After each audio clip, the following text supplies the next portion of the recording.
we're going to try solar panels, as LEDs might not be the most efficient. So I've bought some solar panels and hopefully that will at least show some promising results. Alright, so this is the basic setup I've got right now. It's literally just a solar panel sat on the desk with a voltmeter and ammeter set up. Same configuration as both of the previous receivers before. Now, it's already doing quite well because just with ambient light in the shed, we have 3.8 volts out and 3.8 microamps out, which seems pretty good. So it seems to be the same correlation between volt and microvolt. So I'll hook up the lasers. Obviously I'll set them the focal point to either further away or closer back, so we have more photons hitting the solar panel at once. So we'll attempt that and see how it goes. Alright, so this is the configuration I've got set up. I've set the laser beam to as wide as I can. We're not getting much from the ambient light, we're only getting like 1.8 and 1.7 on both the readers. So if I turn it on, oh, there we go.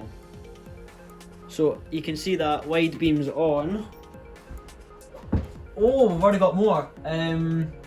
So we have 5.34 volts out with 5.3 microamps out.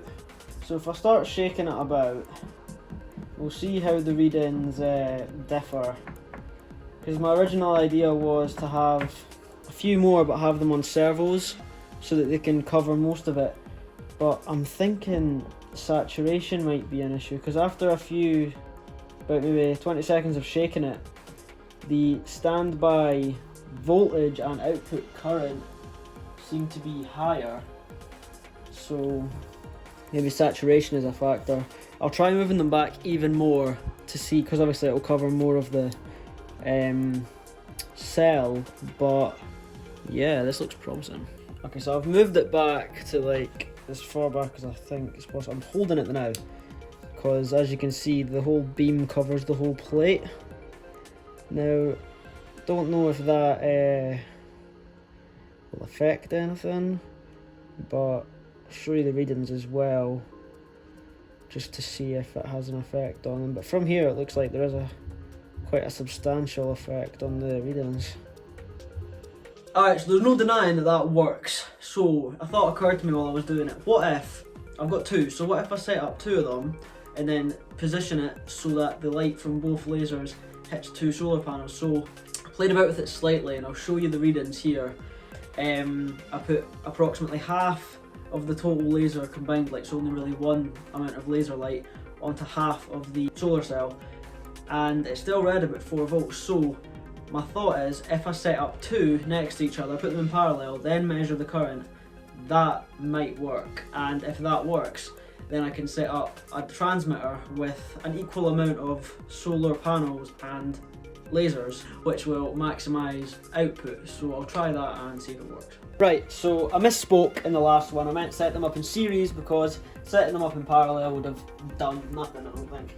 So I've set them both up now, and I can already see some improvements because we're sitting at 3.8 and 3.85 on both of the readings, which is more than usual nominal. What nominal would have been sitting about 1.5 to 1.8. So if we turn it on, you can see how all the laser light is spread out over the majority of all of it, and I'm just having a quick glance over at the readings and it looks very promising.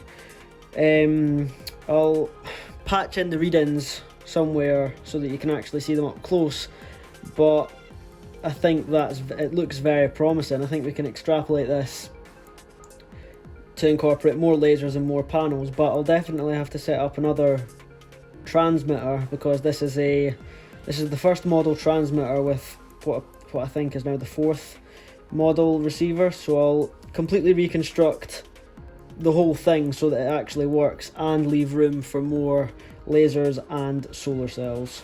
Right, so this prototype is looking very promising. The effective range has went from 170mm to almost 600mm, which is good obviously for long distance applications, and it depends on what laser diodes you have, because sometimes they can only get tightened down to a certain point, so they can only go so far. It's weird, but it shouldn't affect anything if I'm just doing it on the desk. I think hopefully, at least for these prototypes, at least across the shed maybe, which I would hope would be the case, which would be quite good I think. So I'll set up the finalised 4th revision, which will have totally different transmitter, totally different receiver integrated with the solar cells, which, as you can see from the previous results, have like exceeded my expectations, which is really good. So I'll order more lasers, more solar cells, and then I think we should have at least some basics to build upon.